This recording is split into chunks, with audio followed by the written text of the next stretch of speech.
لئن بسطت إلي يدك لتقتلني ما أنا بباسط يدي إليك لأقتلك إني أخاف الله رب العالمين। অসংখ্য গণিত শুকর আদায় করছি যে আল্লাহ পাক কোরআন সুন্নাহর কিছু তথ্যমূলক আলোচনা শুনবার জন্য যে আল্লাহ তৌফিক দান করেছেন, সেজন্য রব্বে কারিমের দরবারে শুকর আদায় করি, বলি আলহামদুলিল্লাহ। লাইন বাসাত্তা ইলাইয়া ইয়াদাকা লিতাকতুলানি মা আনা বিবাসিতি ইয়াদি ইলাইকা লিয়াকতুলাক ইন্নী আখাফুল্লাহ রাব্বাল আলামিন। হযরতে আদম আলাইহিস সালাতু ওয়াস সালামকে দুনিয়ার জমিনে পাঠানোর পরে হাওয়া আলাইহিস সালাতু ওয়াস সালাম, তারা ব্যতীত দুনিয়ায় কোনো মানুষ ছিল না, কেউই ছিলাম না। ওই সময় যমজ বাচ্চা হইতো, যমজ একবারে দুইটা করে, মানে একসাথে যেই দুই সন্তান হইতো, একটা হইতো ছেলে একটা হইতো মেয়ে, একসাথে যেই সন্তান মায়ের গর্ভ থেকে ভূমিষ্ঠ হয়েছে তাদের সাথে বিবাহ শাদী জায়েজ নাই। আল্লাহু আকবার। তদানীন্তন সময়ে একবারে দুই বাচ্চা হইতো, একটা ছেলে একটা মেয়ে, আরেকবারে দুই বাচ্চা হইতো, একটা ছেলে একটা মেয়ে, দুইবারে হইল দুইজনের সাথে কি করবে, এই ছেলের সাথে ওই মেয়ের বিবাহ দিয়ে দিবে, ওই মেয়ের সাথে এই ছেলের বিবাহ দিয়ে দিবে। জোড়ায় জোড়ায় যমজ বাচ্চা দুনিয়ার জমিনে কি হইতো, ভূমিষ্ঠ হইত। হাবিল আর কাবিলের নাম আপনারা শুনছেন। যখন আল্লাহ দুনিয়ার জমিনে মানুষের আবাদ বাড়াইতে চাইলেন, তখন ঘটনাক্রমে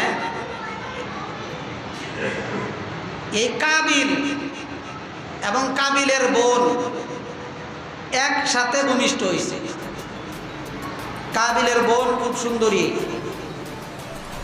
একসাথে ভূমিষ্ঠ হওয়ার পরেও আল্লাহ নিয়ম করে দিছে যে একসাথে যারা ভূমিষ্ঠ হয়েছে তাদের বিবাহ বন্ধন জায়েজ নাই, আলাদা আলাদা হইতে হবে, কারণ দুনিয়ায় মানুষের আবাদ বাড়াইতে হবে। এখনকার শরীয়তে নাই, এখন বর্তমান সময়ের শরীয়তে ওই সিস্টেম নাই।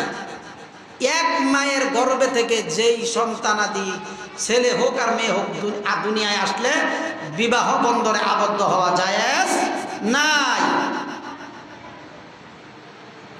হাবিল কাবিল, এখন কাবিল চিন্তা করলো যে একসাথে যেই সন্তান আসছে, যে বোন তার সাথে হয়েছে, একসাথে জন্ম হয়েছে, তাকে বিবাহ করবে।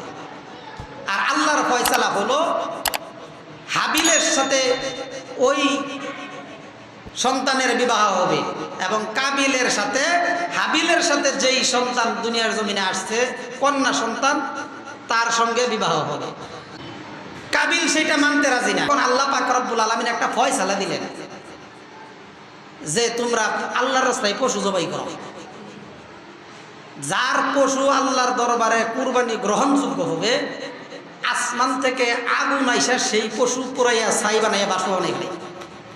আর যার কুরবানি আল্লাহর কাছে গ্রহণযোগ্য হবে না, তার পশু অক্ষতই থাকবে, কিচ্ছু হবে না। যদি না পুরায় না জ্বালায় তাহলে বুঝতে হবে তার কুরবানি কবুল হয় নাই। ঘটনাক্রমে হাবিলের পশু আসমান থেকে আগুন আইসা কি হইল, জ্বালাইয়া করাইয়া সারখার করে দিল। আর কাবিলেরটা আল্লাহর দরবারে গ্রহণযোগ্য হইল না। তখন এই কাবিল আল্লাহর নিয়মটা মানলো না, অবাধ্য হয়ে গেল। অবাধ্য হওয়ার পরে মুফাসসিরিনে কেরাম বলেন,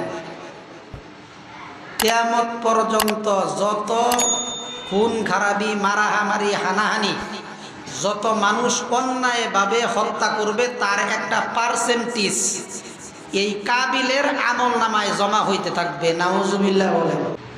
কাবিল এই সিদ্ধান্ত মানলেন না, তার ভাইকে বললেন আমি তোমাকে হত্যা করব।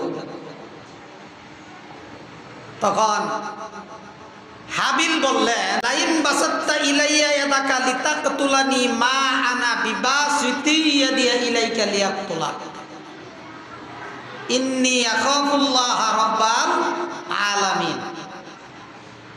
হাবিল বলতেছে, যার কুরবানি কবুল হয়েছে, যিনি আল্লাহর আইন মানলেন, বলতেছে যে ভাই তুমি আমাকে হত্যা করতে চাও, তুমি যদি আমাকে হত্যা করতে চাও আর হত্যা করার জন্য আসো, আমি তোমাকে প্রতি উত্তরে কি বললেন যে আমি তোমাকে হত্যা করব না, এমনকি হত্যা করার চেষ্টাও করব না। সুবহানাল্লাহ বলেন। আর নিয়মে কি ছিল? বাহ্যিক দৃষ্টিতে একজন আরেকজনকে যদি মারতে চায় তাহলে সে ফিরাবে, সে আবার তাকে কি করবে, পাল্টা আঘাত করবে। আর ভাই কি বললো যে তুমি যদি আমাকে মেরেও ফেলো, হত্যাও যদি করো, এরপরও আমি তোমাকে মারার জন্য প্রস্তুতি গ্রহণ করব না, তোমাকে আমি মারব না। এরপরে আবার নসিহত করলেন, ইন্নী উরিদু আন তাবুআ বিইসমি ওয়া ইসমিকা ফাতাকুনা মিন আসহাবিন নার। কয় যদি তুমি আমাকে হত্যা করে ফেলো অন্যায় ভাবে, কয় তুমি আমাকে হত্যা করবে, সেটার গুনাহ তোমার হবে, এমনকি আমাকে অন্যায় ভাবে হত্যা করার কারণে আমার যত গুনাহ আছে সব গুনাহ তোমার কাঁধে তোমাকে বহন করা লাগবে। কয় আসহাবিন নার, তুমি জাহান্নামবাসী হয়ে যাবে। ইন্নী, নিশ্চয়ই আমি আখাফুল্লাহ, আল্লাহকে ভয় করি, রব্বুল আলামিন, যিনি সমস্ত জগতের মালিক, যিনি সমস্ত জগতের মালিক, তাকে কি করি, তাকে আমি ভয় করি। তখন এই কাবিল হাবিলকে হত্যা করলেন। ওয়াযালিকা জাযাউজ জালিমিন, ওয়াযালিকা জাযাউজ জালিমিন, জালেমদেরকে শাস্তি ভোগ করতে হবে আখিরাতের ময়দানে। যে আল্লাহ যেই প্ল্যাটফর্মে থাইকা যেই কোয়ালিটির কুরবানি আমাদেরকে করার জন্য বলছেন, টাকাটা কেমন হতে হবে, 7 জনে কোরবানি দিবে না 1 জনে দিবে, সুদের টাকায় দিবে না ঘুষের টাকায় দিবে, হারাম টাকায় দিলে হবে কি হবে না, আমি বলতেছি আপনি শুনতেছেন, আমি বললাম আপনি মানলেন না, আপনি বললেন আমি মানলাম না, আমি হারাম টাকা দিয়ে দিলে কি টাকার গায়ে গেলে আছে হারাম লেখা নাই। কিন্তু যখন এই সিস্টেম হয়ে যেত পরীক্ষা, যে যার যার কুরবানির দিন শোয়ানোর সাথে সাথে গলায় ছুরি দেওয়ার সাথে সাথে একটা আলামত দিব। কেমন আলামত? কুরবানি হইলে আগুন আইসা কি করবে, পুরাইয়া দিবে, না হইলে কোনো কিছুই করবে না। তাহলে আমাদেরকে ঈদের দিন লজ্জিত হইতে হইতো না? আর একটু জোরে, লজ্জিত হইতে হইতো না? তাহলে আল্লাহ আমাদেরকে কি করছেন, লজ্জা দিতে চান না। ওয়ালাকাদ কাররামনা বানি আদম, আল্লাহ পাক রব্বুল আলামিন এই আদম সন্তানকে সম্মান দান করছেন, সম্মানিত বানাইছেন, যেন বান্দাকে লজ্জিত না হইতে হয়।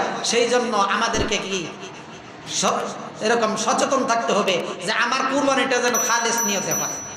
কুল ইন্না সলাতি ওয়া নুসুকি ওয়া মাহইয়ায়া ওয়া মামাতি লিল্লাহি রাব্বিল আলামিন। আমার নামাজ, আমার কুরবানি, আমার বেঁচে থাকা, আমার মরে যাওয়া, সব কিছু আল্লাহর জন্য। ফাসাল্লি লিরাব্বিকা ওয়ানহার, আল্লাহ বলেন হে পয়গম্বর আপনি নামাজ আদায় করুন, ওয়ানহার, কুরবানি করুন, আল্লাহর রাস্তায় পশু কুরবানি করুন। এই জন্য আমাদেরকে সতর্ক থাকতে হবে, আমাদের টাকা যেন ইনটেক হয়, প্রত্যেকের নিয়ত যেন খালেস হয়। যাদের সাথে বাগে কুরবানি দিব তাদের নিয়তটা যেন খালেস হয়। আল্লাহ রসুলের কাছে জিজ্ঞাসা করলেন, ইয়া রাসূলুল্লাহ, হে কুরবানি কি, কুরবানির ফজিলত কি? আল্লাহ রসুল সাল্লাল্লাহু আলাইহি সাল্লাম বললেন যে কুরবানি হচ্ছে হযরত ইব্রাহিম আলাইহিস সালাতু ওয়াস সালামের সুন্নাত। সাহাবায়ে কেরাম বললেন, এই সুন্নাহ কি, এই ওয়াজিব কুরবানি কি আমাদের উপরেই ওয়াজিব হয়েছে নাকি পূর্বে যারা চলে গেছে তাদের উপরে? আল্লাহ রসুল সাল্লাল্লাহু আলাইহি ওয়াসাল্লাম বললেন যে না, পূর্বেও এই কুরবানি ছিল, এখনো আমাদের এই উম্মতের জন্য কি কুরবানি ওয়াজিব করা হয়েছে। কয় ফজিলত কি?